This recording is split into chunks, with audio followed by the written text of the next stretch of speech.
For years, as Williamson County's population has grown, justices of the peace have been asking for help with the increasing number of death cases. This week, on Inside the Investigation, Arzo Dost explains why a new solution to help the judges is already facing challenges.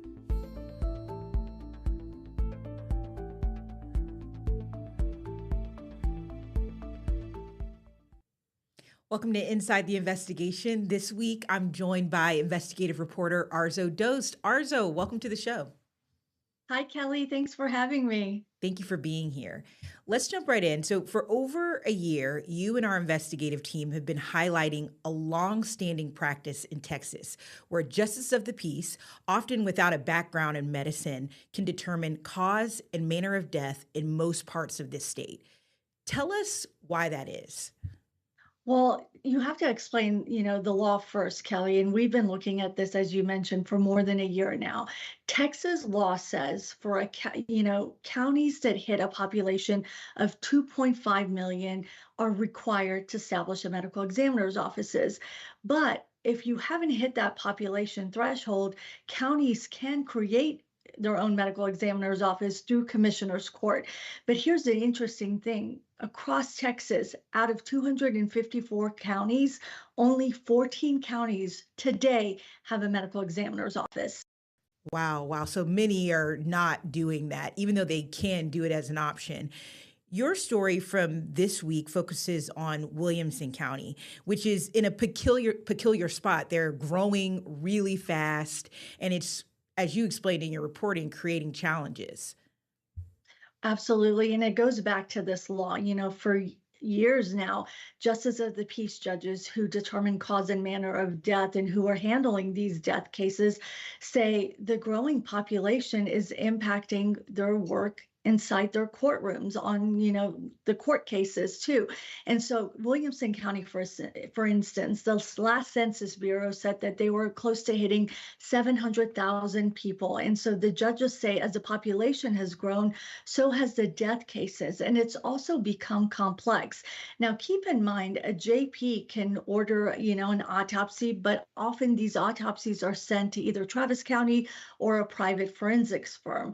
But they say it's just gotten to be a lot on top of their court dockets that also are growing. And so for some time now, they've been, saying something has to happen. And they've asked for help. They went to the county and asked for help. And listen to what they told us last year when we first started looking at this issue. Somebody has to recognize that, yes, there is a problem. We are the 4 people in a county of over 700,000 people that determine cause and manner of death. Our population is continuing to grow, and with that growing population comes more deaths. Is becoming a challenge that we need to let the public know about in order to better service them. Those are the 4 judges, justice of the peace judges that have been kind of raising the alerts and alarms about this. They went to the county many times to try to also see if there were any solutions. And they actually really put themselves out there by sharing this publicly. And when they did that at a budget meeting like last year, when they were talking about all of this, they were put on the spot, by the former county judge who really talked down to them about,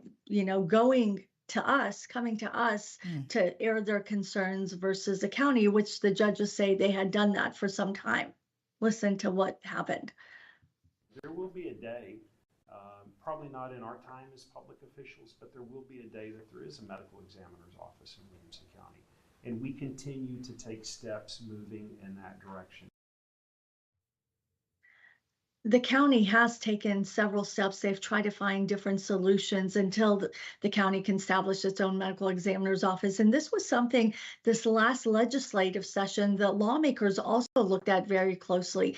In fact, there was a bill that could have changed the population threshold, but it didn't get very far this session. It never made it to the governor's desk. However, the lawmakers who were involved with that legislation say there's got to be a study to see how the state can bring in more medical examiners.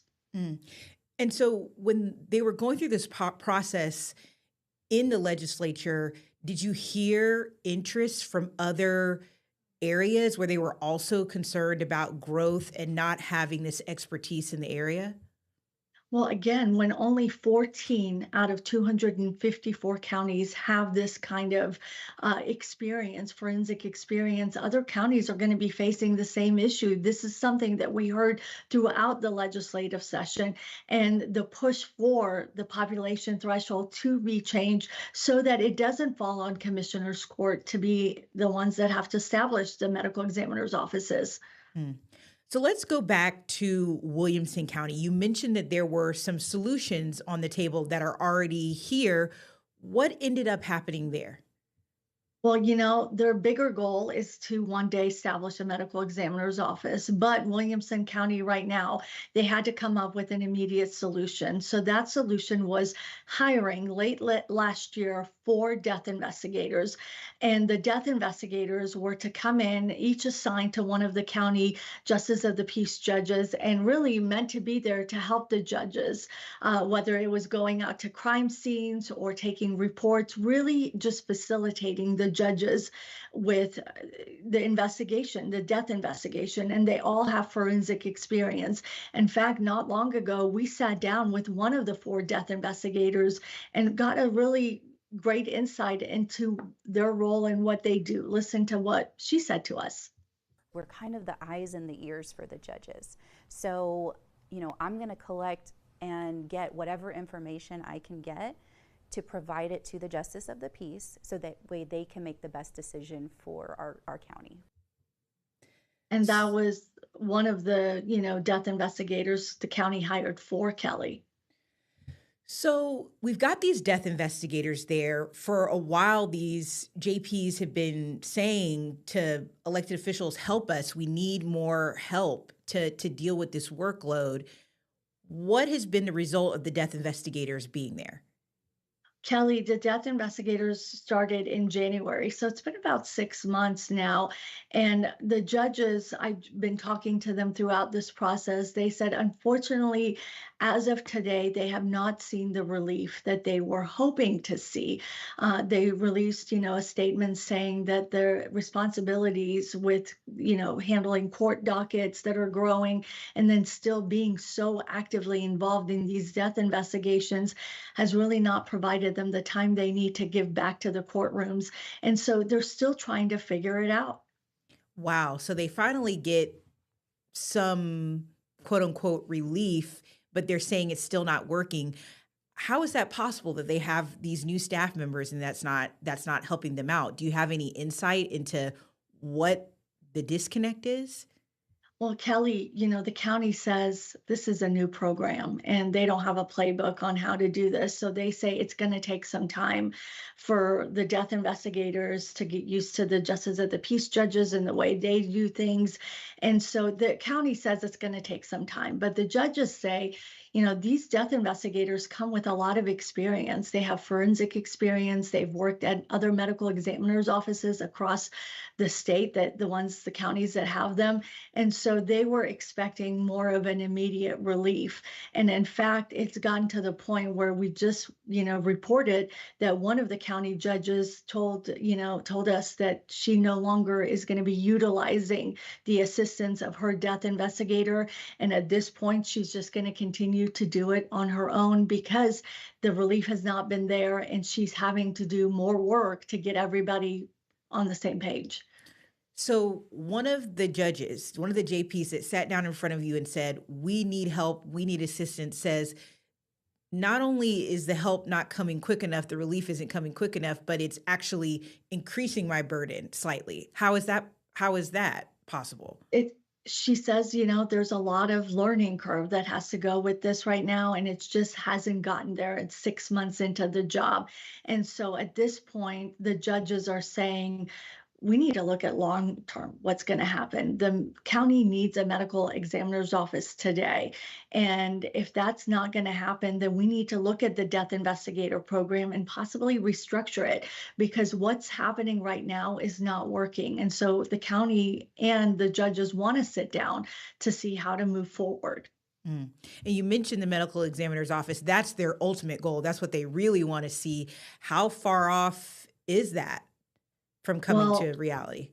the biggest move on that was that the county locked in a location in North Austin, right, off of 183 in the Lake Creek area where the new Dell Children's Hospital is in that area.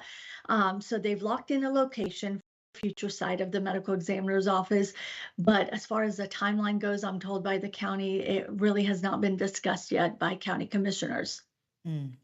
Arzo, thank you as always for your reporting, and you stayed on this story. And I remember the first time we talked about it in here, you centered it around a family who had been quite frustrated with the current system.